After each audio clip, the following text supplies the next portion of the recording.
মানববন্ধনে উপস্থিত সংগ্রামী সভাপতি, নারী ও শিশু অধিকার ফোরামের সম্মানিত আহ্বায়ক, বাংলাদেশ জাতীয়তাবাদী দল বিএনপির স্থায়ী কমিটির অন্যতম সদস্য বেগম সেলিমা রহমান, আজকের এই মানববন্ধনে প্রধান অতিথি হিসেবে উপস্থিত আছেন আমাদের প্রিয় নেতা, রাজপথে যার আন্দোলন সংগ্রামের আসলে কোনো তুলনা হয় না, আমাদের সেই প্রিয় নেতা বাবু গয়েশ্বর চন্দ্র রায়। উপস্থিত আছেন জাতীয় নেতৃবৃন্দ এবং আজকের এই নারী ও শিশু অধিকার ফোরামের সম্মানিত সদস্য সচিব, রাজপথে যার প্রতিনিয়ত যার সাহসিকতার নারী নেতৃত্বকে জাগ্রত করে, অনুপ্রাণিত করে আমাদের সেই প্রিয় নেত্রী অ্যাডভোকেট নিপুণ রায় চৌধুরী। উপস্থিত জাতীয় নেতৃবৃন্দ সবাইকে আমার ব্যক্তিগত পক্ষ থেকে এবং ঢাকা মহানগর দক্ষিণ বিএনপির পক্ষ থেকে জানাচ্ছি সংগ্রামী শুভেচ্ছা এবং অভিনন্দন।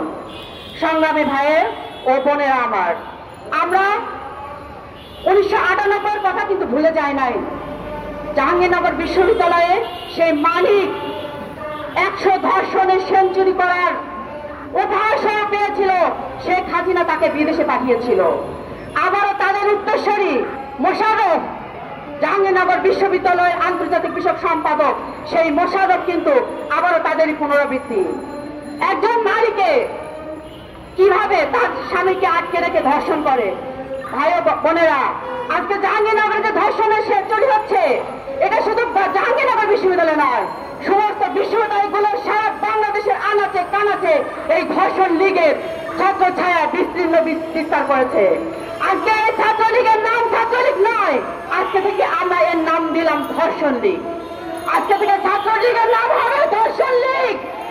আর এই মদত দাদা হচ্ছে শেখ হাসিনা, বাংলাদেশের অবৈধ প্রধানমন্ত্রী।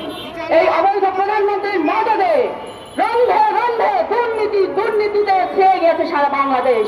আজকে বাংলাদেশের পুলিশ প্রশাসনের কাছে নারীরা কিভাবে তাদের বিচার চাইবে? স্বামীকে আটকে রেখে তার ওয়াইফকে ডেকে নিয়ে এসে কুপ্রস্তাব দেয়, সেখানে বাংলাদেশের মানুষ কোথায় যাবে? আজকে বাংলাদেশের মানুষ 7ই জানুয়ারির নির্বাচনে 95% মানুষ তাদের মৌন সমর্থন জানিয়েছে দেশনায়ক জনাব তারেক রহমানের, তাকে সাড়া দিয়ে নির্বাচনকে বর্জন করেছে। তাই আসুন, বাংলাদেশের এই 95% মানুষকে আবারও জাগ্রত হতে হবে, আবারও আন্দোলনে শরীক হতে হবে, এই স্বৈরাচার শেখ হাসিনাকে পতন ঘটাতে হবে। সকলকে ধন্যবাদ।